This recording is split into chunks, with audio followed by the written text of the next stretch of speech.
Good morning guys. তো সকাল সকাল উঠি বললুম, উঠিয়ে দেখুন বাইরে বৃষ্টি পড়ে যাচ্ছে। তোমরা দেখি নাও কি হারে বৃষ্টি পড়ছে, দেখছেন বন্যা উঠে গেছে এবারে, জলে জল। এই যে দেখো আকাশটা। এই যে আমার কিন্তু ছাগল আছে একটা, টনিয়া, ছাগলটা করে বৃষ্টি ভিজে টনিয়া লাগছে। এই যে এদিকে একটা আছে, ঝাবে যাচ্ছে বৃষ্টি। এই যে আমার এখানে কোষ্টা বাড়ি হয়।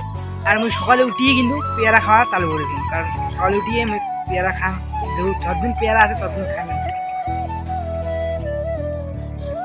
পেয়ারাটা আমি তোমার বলি পাকা আছে, ঠিক আছে। আজকে দেখুন তো পেয়ারার একটা সাইজ হাইব্রিড সাইজ, কিন্তু পেয়ারা খায়া কিন্তু মুঝে দোকান বিরিন সব করে গেছি। আর এদিকে কিন্তু হুলডুম দেওয়া মোটে চলে যাচ্ছে ভিডিও বানাবার জন্য। আর আমি তো কন্টিনিউ ভাবং নেই, তার মধ্যে বৃষ্টি উঠিচ্ছে, মতন আজকে না বানাই থাক, কন্টিনিউ ভাবং নেই, বৃষ্টি উঠিচ্ছে তার মধ্যে ভালো লাগিচ্ছে না। আর নিয়ে আসি বলছে চল চল ভিডিও বানাই কন্টিনিউ ভাবং না কি বানাবো কিছু তো ওর মতো কিছুই নেই গাইছের ঘর।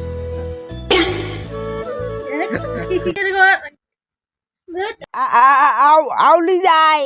তো গাইস এতদিন পরীক্ষা টরীক্ষা ছিল, আর অনেক প্রবলেমের কারণে 3-4 বছর ভিডিও বানা হয় নাই। হ্যাঁ 3-4 না 1.5 বছর হবে, 1.5 বছর হবে। 1-2 বছর হবে তো। এই জন্য তোমরা হয়তো জানেন না, আমার চ্যানেল আছে, চ্যানেলটার নাম হাসির লাইব্রেরি। তো যে সাবস্ক্রাইব করে দেন, আর যারা ভিডিও দেখবেন একটা লাইক করে দিবেন। হ্যাঁ ভিডিও এই 2-1 মধ্যে ভিডিও বানাতে হবে না, হচ্ছে মানে 1.5 বছর হয়ে গেল ভিডিও মানে বানাই নিয়ে, চ্যানেলটা ডাউন হয়ে গেছে, বুঝতে পারছি। তো আমরা এই 2-1 মধ্যে ভিডিও বানাতে চালু করে দিন। আজকে হয়তো বানালে হয়, কারণ ওই বৃষ্টির কারণে বানালে না, বৃষ্টি উড়ে যাচ্ছে বাইরে। তো আমার চ্যানেল যাও, যারা লাইক কমেন্ট শেয়ার করে দাও, সাবস্ক্রাইব করে দাও, মানে যা যা উঠি লাগে সব কিছু করে দাও ইউটিউবে। আর ইয়ে তো কইলে কেমন ইউটিউবের কথা, যাও যা ভিডিও দেখো, লাইক কমেন্ট শেয়ার সাবস্ক্রাইব করে দাও। তো বাই, টাটা। আজকের মতো শেষ।